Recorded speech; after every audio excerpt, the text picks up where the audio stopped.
यहाँ पर हम डिस्कस करने जा रहे हैं जो अल्कोहल है उसकी रिएक्शन थायोनिल क्लोराइड के साथ में।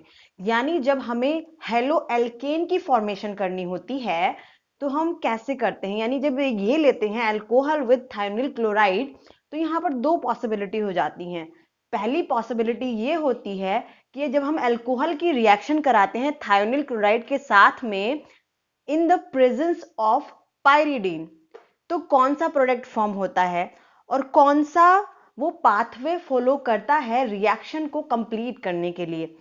और जब हम इसकी रिएक्शन कराते हैं इन दोनों की in the absence of pyridine, तो रिएक्शन कौन सा पाथवे फॉलो करती है। तो पहला हम डिस्कस कर लेते हैं, जैसे कि जब अल्कोहल की रिएक्शन थायोनिल क्लोराइड के साथ में कराते हैं in the presence of pyridine, तो क्या होता है। यहां पर आप देख सकते हो जो पायरिडीन है वो प्रोटॉन एक्सेप्ट कर लेगा, यानी ये जो OH है यानी ये क्या करेगा, इस पर अटैक करेगा सल्फर पर, और जैसे ही अटैक करेगा उसके बाद में क्या फॉर्म होगा, ये फॉर्म होगा। अब यहाँ पर जो प्रोटॉन है उसको कौन ले जाएगा, पायरिडीन लेकर चला जाएगा। ठीक है, अब इसके बाद में क्या होता है, अब ये जो फॉर्म हुआ है यहाँ पर, अब जो SO2 है वो एक अच्छा लीविंग ग्रुप है।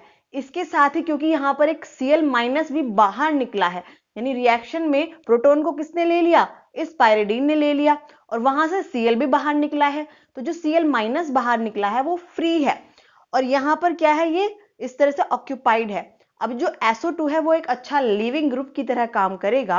अब होता क्या है, जो Cl- है वो फ्रंट साइड में, तो क्योंकि ये जो पोजीशन है वो ऑक्यूपाइड है, यहां से अटैक नहीं कर सकता, तो ये क्या करेगा, Cl- बैक साइड अटैक कर देता है। तो जब ये बैक साइड अटैक कर देता है तो ये स्टीरियोकेमिस्ट्री है वो चेंज हो जाती है। यानी यहां पर आप देख सकते हो OH जो है वो कहाँ कैसे लगा हुआ है, अबव द प्लेन लगा हुआ है, और यहाँ पर इस प्रोडक्ट में देखो तो जो OH की जगह पर क्या आ गया है, Cl आ गया है।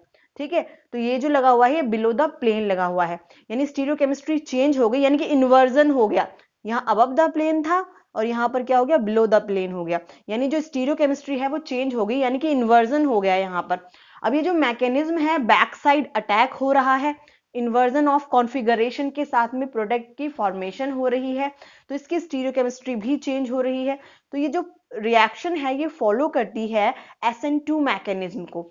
ठीक है, लेकिन अगर यहीं पर हम पायरिडीन की जगह पर कुछ ना लें, यानी कि इन दोनों की रिएक्शन करा रहे हैं, तो क्या हो जाता है, क्योंकि पायरिडीन ने प्रोटॉन एक्सेप्ट कर लिया था तो Cl- फ्री हो गया था अटैक करने के लिए। लेकिन अब यहां पर क्या होता है, जो H है और यहां से Cl- दोनों निकलते हैं और HCl की फॉर्मेशन कर लेते हैं।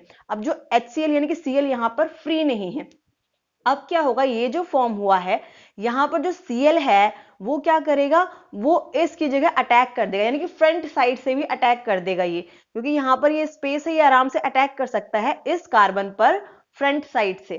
ठीक है, तो ये क्या होगा, यहां से जब अटैक करेगा तो इसकी स्टीरियोकेमिस्ट्री सेम ही रहेगी, यानी जो प्रोडक्ट की फॉर्मेशन होगी वो होगी विद रिटेंशन ऑफ कॉन्फ़िगरेशन, यानी यहां पर भी अबव द प्लेन था OH, और जो प्रोडक्ट फॉर्म हुआ ये इसमें क्लोरीन जो है वो भी अबव द प्लेन ही फॉर्म हो रहा है।